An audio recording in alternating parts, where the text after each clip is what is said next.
Shalom bagi kita semua. Kembali kita berjumpa untuk mendengarkan firman Tuhan yang menjadi khotbah bagi kita pada hari ini. Sebelum kita mendengarkan firman Tuhan, mari kita bersatu di dalam doa. Damai sejahtera Allah yang melampaui segala akal dan budi manusia, itulah yang memelihara hati dan pikiranmu dalam Kristus Yesus Tuhan kita. Amin. Saudara-saudara yang terkasih dalam Yesus Kristus, firman Tuhan yang menjadi khotbah bagi kita seturut dengan terang tema bangsa-bangsa melihat kebenaran dan kemuliaan Tuhan. Diambil dari kitab Yesaya pasal 62 ayat 1 sampai dengan ayatnya yang kelima. Saya baca bagi kita keseluruhan, demikian firman Tuhan.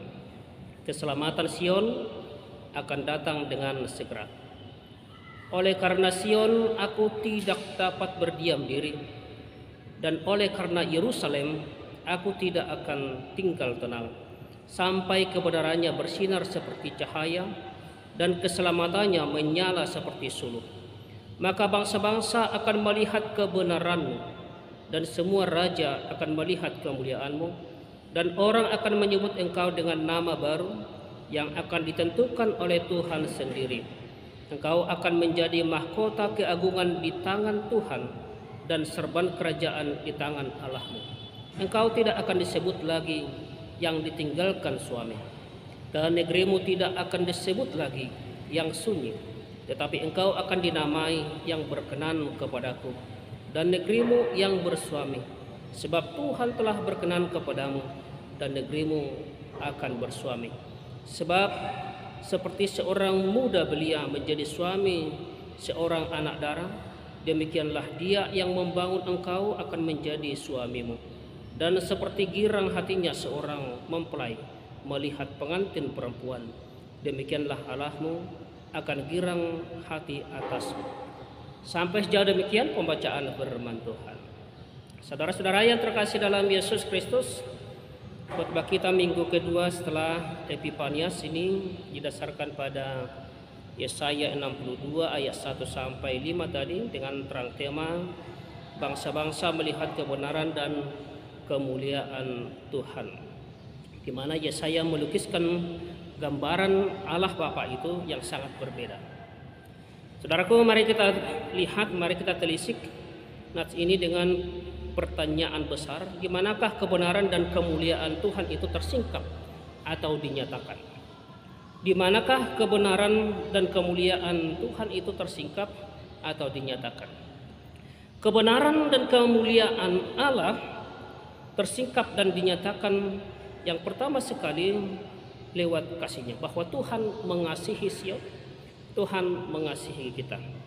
Untuk memahami poin yang pertama ini, saudara, kita harus melihat ke belakang bahwa Allah membuat perjanjian atau janji-janji yang luar biasa kepada umatnya yang terbuang di tanah Babel.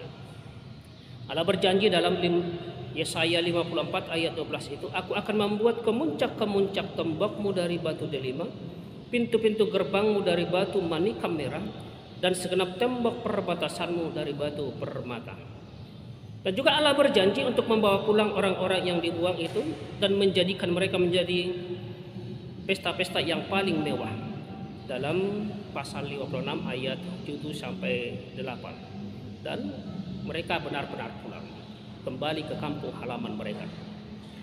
Saudara yang terkasih dalam Yesus Kristus, sekitar tahun 539 Kores Raja Persia mengumumkan berakhirnya pembuangan dengan mengizinkan orang-orang Yehuda untuk pulang ke tanah kelahiran mereka, mengembalikan mereka kepada tanah kelahiran mereka, dan juga mengembalikan kepada mereka bejana-bejana suci dan benda-benda lain dari bait suci yang dijarah di Yerusalem, dan bahkan mendorong mereka untuk membangun kembali bait suci itu dengan dana dari perbendaharaan kerajaan Persia. Namun faktanya, kenyataannya yang ditemui oleh bangsa Israel atau orang Yehuda sesampainya mereka di tanah Yehuda jauh dari sukacita, jauh dari apa yang mereka harapkan.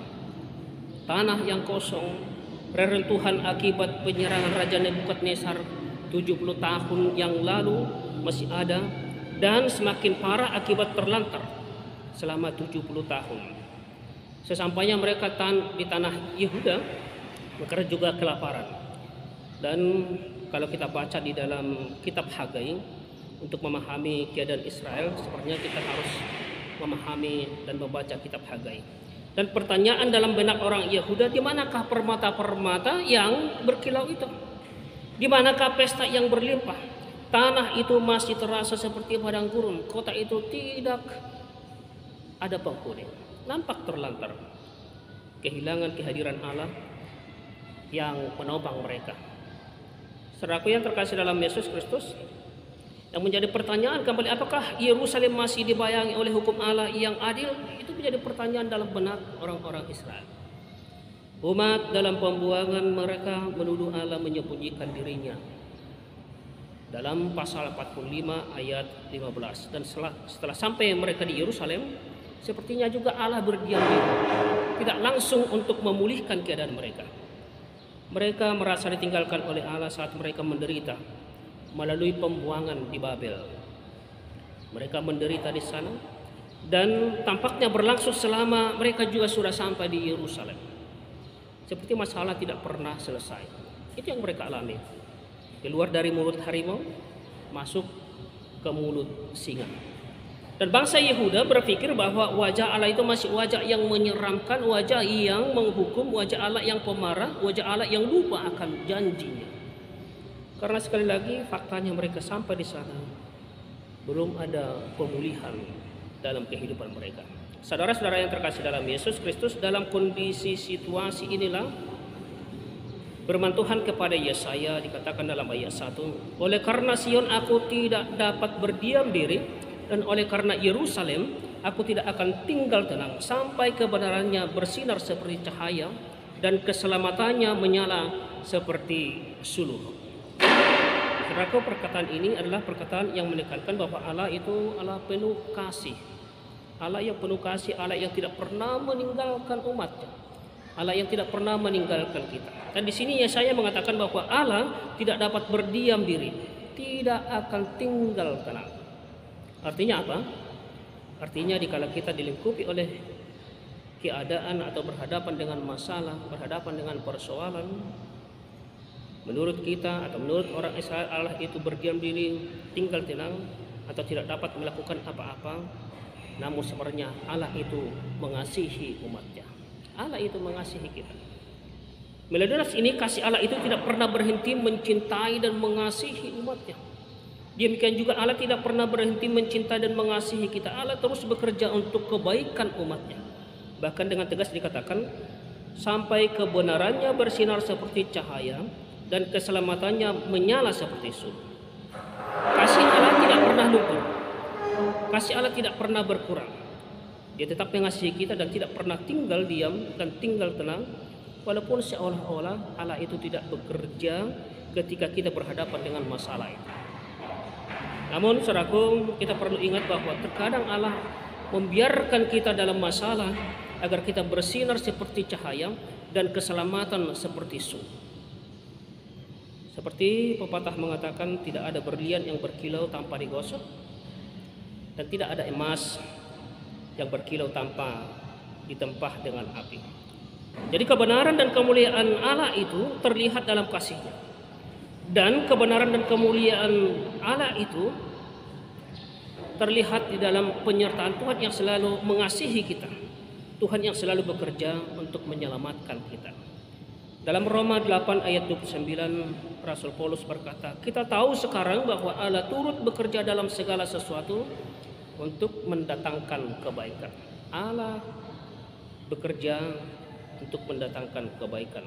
Saudara-saudara yang terkasih dalam Yesus Kristus, di tengah-tengah semua pergumulan dan perjalanan kehidupan kita, Tuhan itu hadir. Dia selalu berjanji untuk hadir. Tepat di tengah-tengah pergumulan terburuk kita melawan dosa, Dia hadir. Bekerja tanpa henti untuk mencapai titik yang Tuhan gambarkan dengan kata-kata, kebenarannya bersinar seperti cahaya dan keselamatannya menyala seperti suluh. Yang kedua, saudara yang terkasih dalam Yesus Kristus, yang kedua, kebenaran dan kemuliaan Tuhan memberikan kita status yang baru. Ada status yang baru.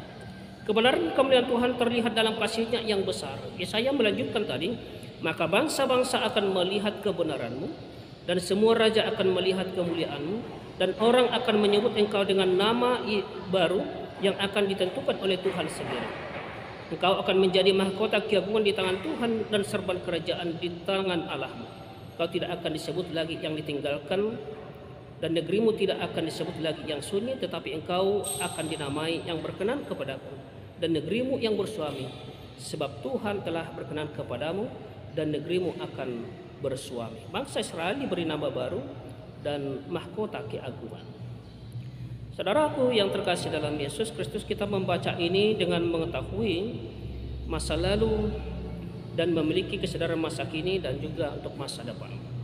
Tuhan telah menggenggam tangan bangsa Israel, tetapi ada suatu masa yang sebelumnya keadaan di mana Tuhan menghukum mereka, menghukum umatnya. Ini kita lihat dari 2 kali disebut perkataan tidak akan disebut lagi. Kata ini menunjukkan bahwa bangsa Israel pernah menjadi budak atau tawanan oleh bangsa-bangsa lain, oleh karena pelanggaran, oleh karena dosa mereka yang meninggalkan Tuhan. Namun Tuhan berjanji bahwa semuanya itu tidak akan lagi terjadi dan tidak akan terjadi. Tuhan akan memberikan mereka nama yang baru dan mahkota keagungan. Ini janji Tuhan. Saudara, pertanyaannya adalah, apakah kita pernah atau akan seperti ini? Kita pernah atau akan seperti itu? Jawabannya ya. Kita pernah menjadi budak dan hamba yang tidak memiliki mahkota. Manusia menjadi budak dan hamba yang tidak memiliki mahkota karena seorang budak atau hamba tidak akan pernah memiliki mahkota. Tetapi dalam Yesus Kristus kita memperoleh status yang baru. Apa itu? Seperti yang dikatakan oleh Paulus dalam Roma 8 ayat 15, sebab kamu tidak menerima roh perbudakan yang membuat kamu menjadi takut lagi, tetapi kamu telah menerima roh yang menjadikan kamu anak Allah, yaitu oleh roh itu kita berseru, ya Aba, ya Bapa. Dan karena kamu anak Allah, maka Allah telah menyuruh roh anaknya ke dalam hati kita yang berseru, ya Aba, ya Bapa. Dalam Galatia 4 ayat 6. Saudara-saudara yang terkasih dalam Yesus Kristus, Tuhan tidak pernah berpikir untuk keburukan kita.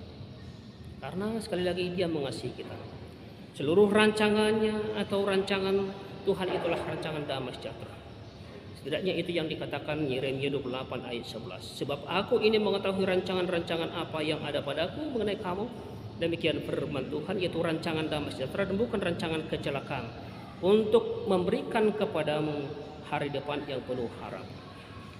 Yang ketiga, kebenaran dan kemuliaan Tuhan memberikan kita sukacita. Allah dalam kasih-Nya terus bekerja untuk memulihkan keadaan umat yang dikasihinya.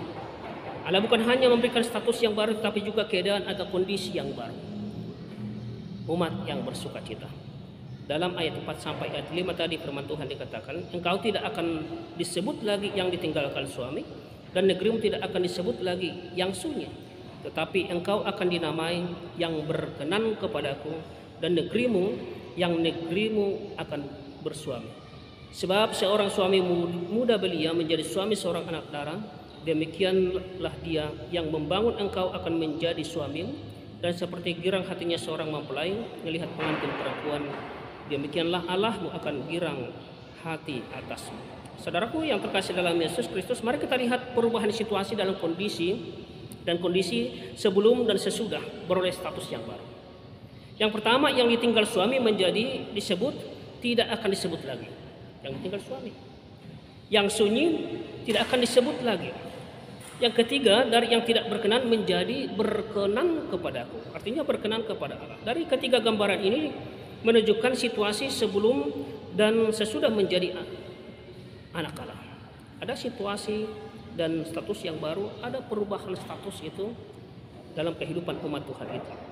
Hidup itu yang terasa gersang dulunya, kering, sunyi, bahkan tidak berkenan untuk dihidupi, namun setelah berubah status dikatakan engkau akan dinamai yang berkenan kepadaku, kata firman Tuhan, dan negerimu yang bersuami, kata firman Tuhan. Saudara-saudara, jadi perubahan status yang diberikan Tuhan kepada umatnya, kepada kita itu bersamaan dengan perubahan situasi, bersamaan dengan perubahan kondisi kehidupan kita.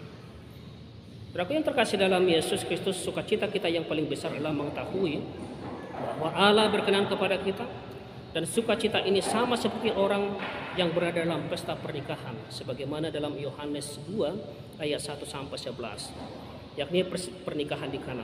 Ketika Yesus berada dalam pernikahan itu, dalam pesta itu, dan di sana mereka kekurangan anggur, tapi Yesus membuat air menjadi anggur dan mereka dipenuhi dengan sukacita. Ada kuasa Tuhan yang luar biasa, dan Tuhan berkenan atas kehidupan mereka, kebersamaan mereka, sehingga mereka semua bersukacita menikmati kebaikan Tuhan, menikmati mujizat Yesus. Dengan demikian juga dengan kehadiran dan kehidupan kita, saudaraku, yang berada dalam Yesus. Yesus akan memberikan atau mengubah situasi, kondisi kehidupan kita menjadi sukacita. Kenapa? Karena Tuhan itu berkenan kepada kita. Sukacita kita adalah hidup kekal bersama dengan Tuhan, dan melalui kebenaran dan kemuliaan-Nya akan mengubah tangisan menjadi sukacita. Mengubah tangisan, kesepian, kesengsaraan hidup kita menjadi penuh dengan sukacita dalam Tuhan. Dan sukacita terbesar dalam kehidupan kita adalah ketika Allah itu kembali berkenan kepada kita. Allah sekali lagi berkenan kepada kita, dan luar biasanya juga bahwa Tuhan juga sangat bersukacita dalam kebersamaannya dengan kita. Dan Tuhan tidak akan berhenti sampai Dia mewujudkan hal ini, dan semua anak-anaknya boleh bersukacita. Saudara yang terkasih dalam Yesus Kristus, satu hal yang boleh kita ketahui, bahwa wajah Allah akan tersenyum apabila kita tetap tinggal bersamanya, dan Tuhan berkenan atas kita. Maka semua juga bangsa-bangsa akan melihat kebenaran dan kemuliaan Tuhan. Tuhan Yesus memberkati kita semua. Amin.